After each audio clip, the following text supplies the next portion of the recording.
Africain qui s'est tenu à Addis Abeba, auquel a assisté le chef de l'État, c'était le 28e sommet africain. Il y a eu évidemment des sujets épineux ayant été discutés, des accords, des problèmes qui ont été soumis à l'Union africaine, des résolutions qui ont été prises pour jeter la lumière sur le 28e sommet africain tenu à Addis Abeba. Nous avons le plaisir d'avoir avec nous ce matin Dr Nesrine Choukri, journaliste et analyste politique. Dr Nesrine Choukri, bonjour et bienvenue avec nous. Bonjour, Dr Nesrine. Alors, cette session du sommet africain s'avère importante puisqu'on a vu que non seulement le président Abdel Fattah el-Sisi a assisté à ce sommet avec des pourparlers conjoints avec d'autres leaders de l'Afrique, mais également on a vu le retour du Maroc après des années et des années de rupture au sein de l'Union africaine. Alors, selon vous, ce retour du Maroc, pourquoi maintenant et comment ça peut vraiment être un pas sur le bon chemin afin d'avoir à la fin l'union réelle de l'Afrique? Alors, je ne veux pas vraiment anticiper parce qu'avec les Africains, les Arabes, c'est parfois très difficile d'anticiper notre vision, mais on doit quand même lire la situation actuelle, le 28e sommet, à la lumière de tout ce qui se passe dans tous les pays du monde, parce que véritablement, il est clair que toute la planète est en crise et que, comme on peut dire que le système international est en train de s'effondrer, qu'il va être bientôt remplacé peut-être par un autre système international. Vous savez, dans les années 60-70, il y avait cette concurrence entre le communisme d'une part, représenté par l'URSS, et puis après il y avait aussi le capitalisme représenté par les États-Unis, et puis vers les années... fin des années 80, début des années 90, il y a eu la chute du mur de Berlin et donc il y a eu la force du capitalisme. Et nous vivons une période semblable. Le sommet de l'Union africaine ne peut être dissocié de cette scène internationale où il est clair que les États-Unis, avec l'arrivée de M. Donald Trump au pouvoir, a décidé de changer sa mission vis-à-vis du monde, c'est-à-dire que Trump a en quelque sorte décidé de se focaliser, comme il l'a bien annoncé à plusieurs reprises, sur la situation interne dans le pays, sur la situation américaine, surtout pour relancer l'économie et en quelque sorte de renoncer en partie à son rôle, je dirais, de grande puissance mondiale qui, en quelque sorte, durant les dernières années, conduisait le monde. Et je crois qu'à la lumière de tout cela, les Africains se retrouvent dans une situation où on leur demande véritablement pour la première fois d'avoir la chance de créer peut-être une véritable entité. Je ne parle pas des entités qui existent déjà parce qu'il y a des instances politiques, mais une véritable entité africaine qui puisse agir sur le terrain et qui puisse, je dirais, mettre l'accent sur la force politique et surtout économique de l'Afrique. Et c'est à la lumière de cela qu'on peut lire ce retour du Maroc que j'espère sera plus fructueuse, c'est-à-dire que on a souvent peur que ce soit juste un retour administratif dû à certains compromis politiques sur les dossiers, je dirais, contentieux qui gênent le Maroc. Ça, pour répondre à cette question, réellement, on ne peut pas y répondre maintenant. Il faudra attendre de voir si les résolutions qui ont été prises au cours du 28e sommet, si véritablement le Maroc décide d'être un joueur principal au sein de l'Union africaine, on verra. C'est-à-dire que pour moi, les premiers indices ne donnent aucun résultat à attendre pour le moment. À votre avis, Dr Nesrine Choukri, est-ce que parmi les dossiers épineux auxquels on pourrait espérer quand même une issue prochainement, celui du barrage de Nahda? Oui, c'est clair que le déplacement du président de la République, M. Abdel Fattah el-Sisi, qui avait déjà, c'est-à-dire que si on fait une lecture, vous savez, la politique et l'économie, ce n'est pas une lecture de la situation qu'on voit, mais c'est toute une lecture. Déjà, avant de partir en Éthiopie, le président Abdel Fattah el-Sisi était à Aswan pour la conférence des jeunes, où il avait déjà dit que le dossier du barrage d'El Nahda, c'est une affaire de vie et de mort et que l'Égypte entend exploiter toutes les possibilités, bien sûr pacifiques, pour régler ce dossier, en espérant de faire d'Aswan une capitale de l'Afrique. Et puis départ, juste après ces déclarations, 24 heures plus tard, il était en Éthiopie, à Addis Abeba. Je crois que si on fait une lecture des relations égypto-éthiopiennes depuis le temps du président même Moubarak, le fait qu'un président égyptien se déplace jusqu'en Éthiopie pour assister à l'Union africaine, je crois que c'est déjà un message très fort envers l'Éthiopie, c'est-à-dire que c'est un message qui souligne que le président de la République insiste vraiment à négocier, à régler à l'amiable l'affaire du barrage de Narda. Et on a vu qu'au cours du sommet, il y a eu des réunions, des tête-à-tête entre le président de la République égyptienne et le Premier ministre éthiopien. Pour régler ce dossier, il y a eu quelques, bien sûr, déclarations qui ont été faites sur ce sujet, comme quoi il y a des comités et des commissions qui vont se réunir pour, je dirais, régler définitivement le problème. Mais il est clair que la volonté de la direction politique égyptienne vise par tous les moyens et à exploiter toutes les situations pour régler ce dossier. Et je crois que la situation finira par je dirais, s'imposer de manière très pacifique pour réaliser les intérêts des deux pays. Espérons-le. Espérons-le. Oui. Alors l'Égypte actuellement fait des pas très calculés en Afrique. On a vu il y a deux semaines une visite de la part du président sud-soudanais Salva Kiir qui est venu au Caire. Et au cours de ce sommet, il y a eu des pourparlers en marge du sommet entre le président Abdel Fattah el-Sisi et le président soudanais Omar el-Bashir. Et également des perspectives de renouer avec le Soudan. Alors l'Égypte, là, ne renoue pas uniquement avec ses voisins, mais joue le rôle également d'intermédiaire, comme elle l'avait toujours fait, la grande sœur de tous les Africains. Comment voyez-vous alors la situation actuelle et est-ce que vraiment l'Égypte regagne sa position au sein du continent africain ? L'Égypte avait, du temps de président Gamal Abdel Nasser, une place privilégiée au sein du continent africain. Une place privilégiée due à plusieurs éléments. D'abord, c'était une puissance libératrice quand il y avait des colonies partout en Afrique. Et l'Égypte, c'était en quelque sorte le pays émancipateur, libérateur, qui fait, je dirais, vibrer les cœurs pour rêver de l'indépendance. Parce qu'à l'époque, il y avait une idéologie nassérienne pour protéger les peuples persécutés et opprimés par les colonisateurs. Ça, c'était un élément. Mais aussi, l'Égypte était très présente en Afrique, non pas seulement par une idéologie, parce que l'idéologie, quand même, est parfois très importante, mais aussi par la présence de missions éducatives qui étaient surtout représentées par El Azhar. Et elle était présente dans plusieurs pays, d'où il y a eu une génération du temps de Sadat qui était pro-égyptienne parce que elle avait été éduquée dans un cadre plus ou moins égyptien. Certains avaient obtenu des bourses ici en Égypte et par conséquent, ils avaient une sorte de fidélité, de loyauté envers l'Égypte. Malheureusement, il y a eu une rupture parce que du temps du président Sadat, il y a eu quand même la poursuite de cette tradition avec la création du ministère des Affaires africaines. Et puis après, il y a eu un recul pendant les 30 ans du président Moubarak, au point qu'à un moment, l'Égypte s'est totalement dissociée de l'Afrique, éclipsée de l'Afrique, et elle n'était plus présente en Afrique. Et puis il y a eu après le dossier et la crise du barrage de Nada. Et je crois que la crise du barrage de Nada, c'est autant une crise qui est vraiment un calvaire pour l'Égypte, mais aussi c'est une leçon qui nous a permis de comprendre que l'Égypte est une partie indissociable de l'Afrique.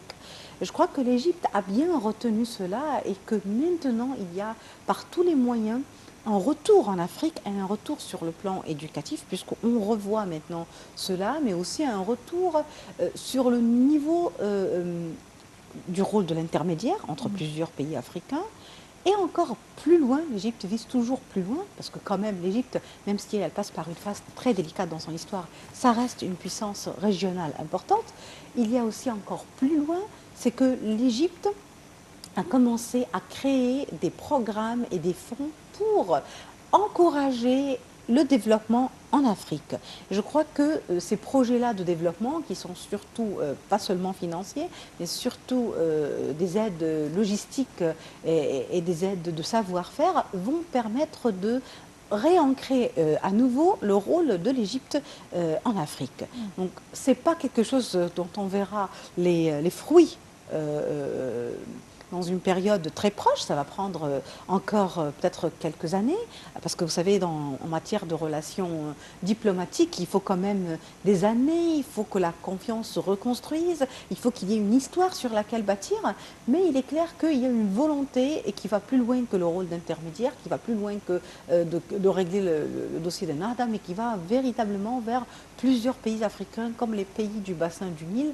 Il reste à, je dirais, établir un véritable... C'est vrai que durant le sommet, on a signé des accords pour une zone de libre-échange commercial, mais il reste à en faire une vérité palpable, que ce ne soit pas seulement des accords signés. Je crois que c'est ce qui reste à l'Égypte, véritablement. À votre avis, quels sont les sujets épineux qui sont à la une du dossier africain en général? Les dossiers épineux, ils sont nombreux, surtout des conflits politiques, parce qu'en Afrique, il y a des conflits politiques, que ce soit entre les pays ou bien entre deux pays différents, ou bien au sein des pays eux-mêmes. Mais je crois que le sommet africain a essayé en quelque sorte, plus ou moins, de se miser sur les points communs. Ça, c'est un point fort par rapport à ce sommet. Il reste seulement à exploiter ces points en commun, ces points de convergence, d'oublier les points de divergence, pour véritablement créer une force africaine. Il y a une volonté, c'est clair, de la part des Africains, de rompre avec le passé, c'est-à-dire de ne pas refaire les mêmes erreurs du passé. Il y a, c'est clair aussi à travers les résolutions et les décisions du sommet, une volonté de s'orienter vers plus de complémentarité économique, commerciale et productive. Et je crois que c'est ça véritablement c'est l'élément majeur sur lequel les Africains ont besoin de se miser. Mais régler les problèmes de l'Afrique ne peut se faire seulement à travers les points communs, parce que n'oubliez pas que le problème de l'Afrique, c'est que pendant des décennies, pendant même des siècles, l'Afrique est restée, et reste encore malheureusement, je dirais, dans un certain degré, une victime de tout ce qui se passe sur la scène internationale, parce que les Africains ne sont pas les joueurs principaux en Afrique. Il y a toutes les convoitises des grandes puissances du monde. Si on ne parle pas de l'Amérique qui est maintenant occupée par les dossiers nationaux, on parle de la Chine. La Chine qui a commencé à s'installer en Afrique, à exploiter l'économie africaine. Donc je crois que les Africains ont besoin de se rapprocher économiquement pour pouvoir d'abord être en premier lieu indépendant de la tutelle mondiale, et puis après se rapprocher politiquement. Le rapprochement politique va se faire dès que les Africains pourraient devenir indépendants économiquement. Et si on reprend tous les dossiers épineux en Afrique, je vais juste citer un exemple, c'est un exemple parmi tant d'autres, le dossier ivoirien du temps de Alassane Ouattara et Gbagbo. Je dirais, le conflit n'était pas seulement géré par les Ivoiriens, il y avait des puissances internationales qui géraient aussi le conflit, qui faisaient des déclarations, qui étaient inquiètes. Et donc, je crois que l'Afrique pourra vraiment se remettre sur les bons rails s'il y a une sorte d'indépendance économique qui lui permettra ensuite d'avoir une indépendance politique. Et c'est très important. Oui, mais vous ne croyez pas qu'il y a actuellement des défis qu'affronte le continent africain, qui exigent vraiment une coopération multilatéral entre les pays africains, tels que par exemple les dossiers de réfugiés ou également le terrorisme qui frappe la plupart des pays du monde, et notamment en Afrique avec ces fronts radicaux qui s'installent de plus en plus en Afrique. Alors, ne croyez-vous pas que les leaders africains doivent un peu oublier ces litiges internes pour regarder un peu l'image en général et pour régler ces problèmes qui vont éclater? Les leaders africains, est-ce qu'ils sont prêts à oublier ces litiges internes? Dans la théorie, oui, mais dans les faits, il y aura toujours, comme je disais tout à l'heure, des facteurs et des éléments principaux qui viennent de l'extérieur et qui vont continuer à nourrir ces séditions entre les pays africains pour garantir que l'Afrique reste un continent pauvre pour que ça reste un continent exploitable, c'est clair. Donc, c'est le continent le plus riche de la planète, surtout riche en matières brutes et matières premières. Et il n'est dans l'intérêt de nul des grandes puissances de voir que les Africains ont pu régler leurs litiges, plus ou moins, pas tous, de sorte à véritablement mettre en place des industries nationales et réexploiter leurs propres matières premières. Et donc, ils vont plus les exporter vers d'autres continents. Donc, ce n'est pas dans l'intérêt des puissances mondiales. Donc, ils vont continuer indirectement à se faire la guerre par mandat sur le continent africain. Croyez-moi, le dossier de l'économie peut régler tous les problèmes de l'Afrique, parce que s'il y a une complémentarité économique, il y aura aussi cette industrie africaine. Les Africains, ils ont tout, hein. Ils ont le savoir-faire, ils ont l'histoire, la capacité. Ils ont l'argent, ils ont les matières premières, mais chaque pays seul n'a pas cette force. Donc ils ont besoin d'une complémentarité véritable et réelle pour mettre en place une industrie économie africaine forte. Et s'il y a une industrie économie africaine forte, c'est-à-dire qu'il y aura plus d'argent, donc il y aura plus d'éducation.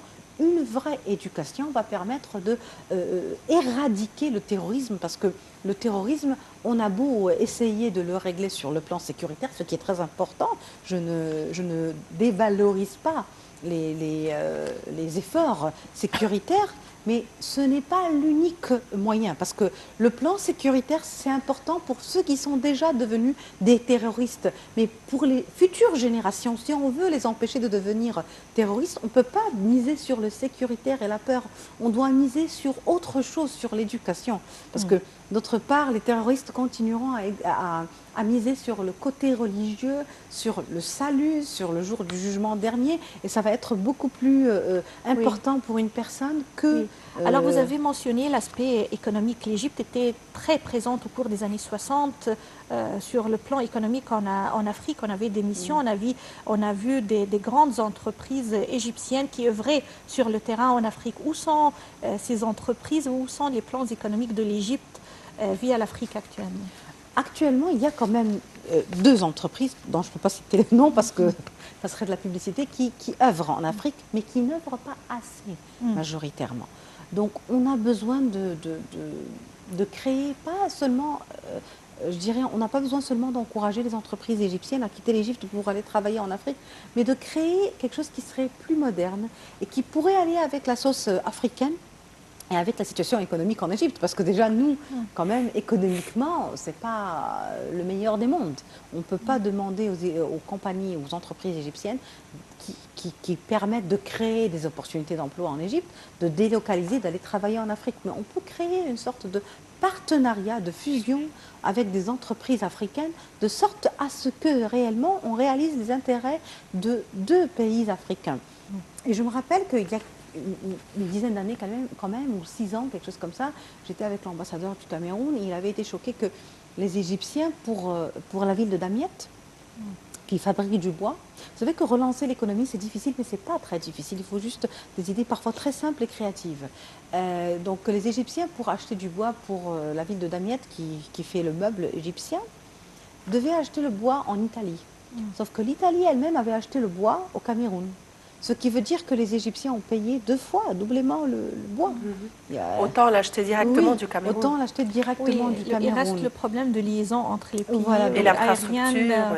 Et tout ça, ça vraiment, c'est l'entrave numéro 1 en ce qui concerne l'économie. Et réellement, l'économie est bloquée, non pas parce que les deux pays n'ont pas cette volonté, mais c'est surtout, comme avait dit tout à l'heure Mme Marat, c'est que c'est l'infrastructure, en l'absence de réseaux d'aviation, de chemins de fer, ainsi de suite, de même, je dirais, navigation.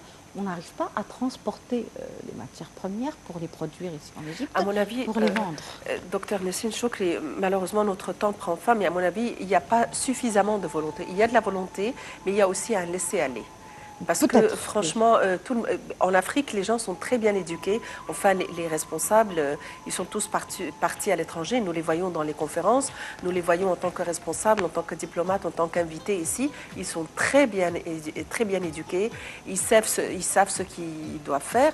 Mais en général, en Afrique, je pense qu'il y a quand même un certain laisser-aller, une certaine soumission aux conditions, un certain fatalisme, parce que c'est quand même pas difficile.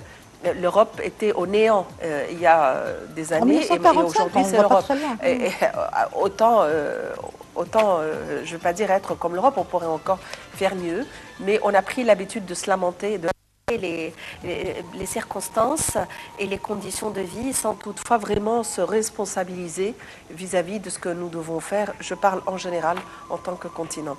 Docteur Nesrine Chokri, j'aurais bien voulu aborder avec vous le dossier du bassin du Nil, les pays du bassin du Nil, mais malheureusement notre temps prend fin. Ça sera pour une autre fois. Merci d'avoir été avec nous aujourd'hui. Merci et chers téléspectateurs, c'est ainsi qu'on termine cette édition Bonjour l'Égypte. Rendez-vous demain à la même heure, une nouvelle équipe. D'ici là, passez d'agréables moments. Merci, au revoir.